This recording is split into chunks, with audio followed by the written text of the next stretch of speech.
Hey everyone, as I wrap up my first year on YouTube, I want to take this chance to share what it's really been like so far. I know I always appreciate hearing about other creators' experiences and watching these type of videos, so I hope this helps any of you that, like me, are just starting out on this platform. Today, I'll go over my year in review, share some lessons learned, tips, and talk about what's next for the channel.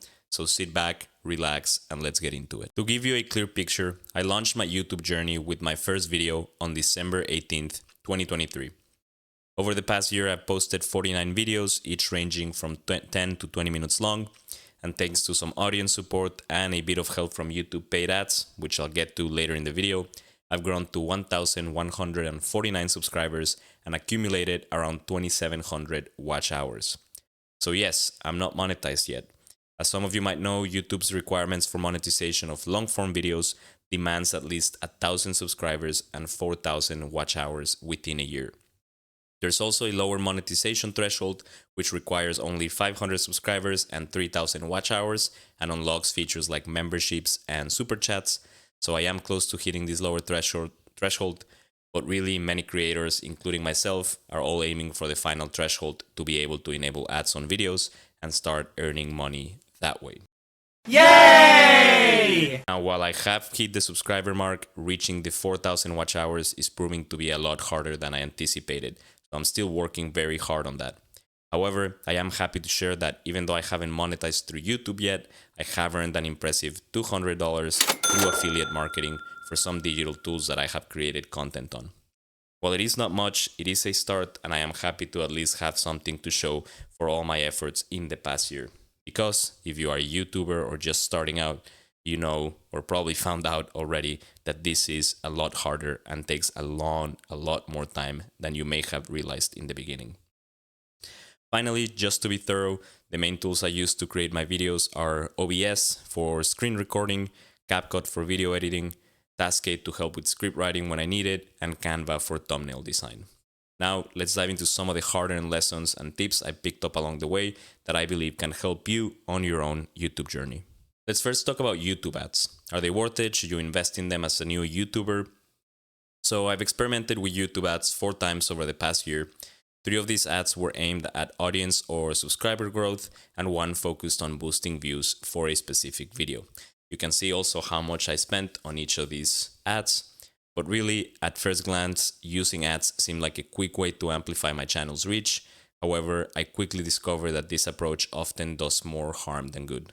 I learned that the subscribers gained through these ads didn't really engage with my content or watch any of my future videos, and this lack of interaction I feel actually ended up hurting my channel's performance in the long run because YouTube's algorithm favors genuine engagement, especially as you're producing more videos and more content, and watch time. That's not to say that YouTube ads can never be useful. There are certain scenarios where they might be beneficial. For example, maybe you're trying to create buzz or noise around a new video that you're about to post, or maybe you're about to go live and you want to make some noise around that, then YouTube ads can be helpful. Or maybe you're just very close to reaching the monetization subscriber count and you just need help with that final little push. There I can also see YouTube ads being helpful, but overall I think it's just a good idea to just stay away from them and not use them. Especially those just starting out, building a community organically tends to yield the most and meaningful and lasting results. Reflecting on this, my advice is to be patient. If you're like me, you probably check the YouTube Studio app or website a few times a day to see if your subscriber count has gone up or if watch hours have gone up, or maybe you thought, the algorithm miraculously picked up one of your videos and you would have tons and thousands of views at this point. Which can happen, but checking it every day or every hour like I do, it's probably not the answer. Instead, focus on creating content that resonates with your target audience and encourages real connections. Genuine interaction and community building are far more valuable and rewarding in the long run. The next piece of advice I would have for you is to try to be as genuine as possible. Yes, it is important to look at what other creators are doing in your niche and try to learn from them. But you should not try to copy exactly what they're doing. Find what you're good at and what video style feels natural to you and stick to it. Viewers appreciate authenticity, especially online. Next, let's talk about some of the most common advice you'll hear as a YouTuber, often described as cliches, but remember, they're cliches for a reason as they hold a lot of truth. I'll run through these fairly quickly. The first one is to always have a content plan. This one I need to do better on myself, as there have been a few times where I find myself with some free time to work on a video, which doesn't come often because of my work, yet I don't have a topic ready. So instead of getting right to work and producing a video, I end up taking a few hours to research and decide what topic I want to do a video on. Avoid this completely by having a list of at least 5 to 10 topics you want to make a video about. This way you always have something to work on. And it doesn't necessarily mean you have to follow this plan strictly. If you see maybe a topic, it's starting to become viral, or you see there's a new trend or something you want to make a video on, you can always make the video right away on that new topic, right? But at least you know that if you have some free time, you won't have to spend time researching and finding a topic to write a script or make a video about. The next one, you'll probably hear it 1,000 times in videos like this, is don't obsess over perfection. It's easy to fall into the trap of wanting every video to be flawless, but aiming for perfection can definitely stall your progress. What matters more is delivering content that is authentic and valuable to your audience. It's important to remember that your viewers are likely more interested in your message and your content itself and personality than whether every frame is edited perfectly. And if you don't believe that, take a look at my channel. My videos are not the best. My editing sucks. It's not something I particularly consider myself good at. I am trying to get better, but you should always allow yourself to learn and improve with each video, and you'll see growth over time.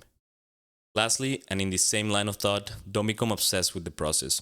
Yes, videos like these are great and entertaining and help you gauge your progress with other creators in the same phase as you, but don't spend too much time obsessing over why one video did really bad or got 0 impressions while another one of your videos got 10,000 views. The YouTube algorithm is not against you, nor is it ignoring your content on purpose. Yes, learn from your previous videos, analyze them, study what has worked and doesn't work on YouTube, but learn quickly. The more you upload, the more you will learn what works and doesn't on this platform. I'm very surprised to see sometimes posts on YouTube Reddit communities about people, wanting to start a channel but not knowing what the name should be, or what the first video should be about, etc. I think it's important to, yes, do the research before starting a YouTube channel, but don't spend too much time, or don't let that delay you from posting your first video. Go ahead, create the video, post it. If it works, you'll learn something. If it doesn't, you'll learn something as well, and just keep posting. I think that's how you learn the quickest, and and it's just the best approach for YouTube, in my opinion, overall. Lastly, and just to close out the video, let's discuss some of the goals I have for the channel for the new year. So as I look forward to next year, the first major goal on my channel is a channel rebrand. I want to make the channel more personal and engaging, and this will involve refreshing the channel's visual identity and infusing a more personal touch to the content I create. I'm also considering introducing myself more directly by appearing on camera in some videos, as I believe showing my face will help build a stronger connection with my audience, making the content feel more engaging and relatable. Another one of my goals for the channel will, of course, be reaching the monetization threshold. I'll continue to focus on increasing those watch hours through engaging content, and perhaps even explore strategic collaborations to boost visibility. On the same line of thought, I would like to get my first sponsor at some point this year, but I also recognize that this will come naturally as my videos and my channel gets better. Lastly, I am committed to continual learning, as this past year has been a significant journey of learning and growth, and I want to carry that same momentum into the future by improving my skills and adapting to new trends. These steps are part of my commitment to not only growing the channel, but also ensuring it remains a place that's very enjoyable and that provides value to whoever watches my videos. So that is it for today's video. Thank you guys very much for watching. I hope some of these tips or some of these experiences from my previous year on YouTube have been helpful to you somehow. If you have your own experiences or tips or recommendations as a new YouTuber, please post them down below. I would love to hear those. Thank you for watching, and I'll see you guys on the next one.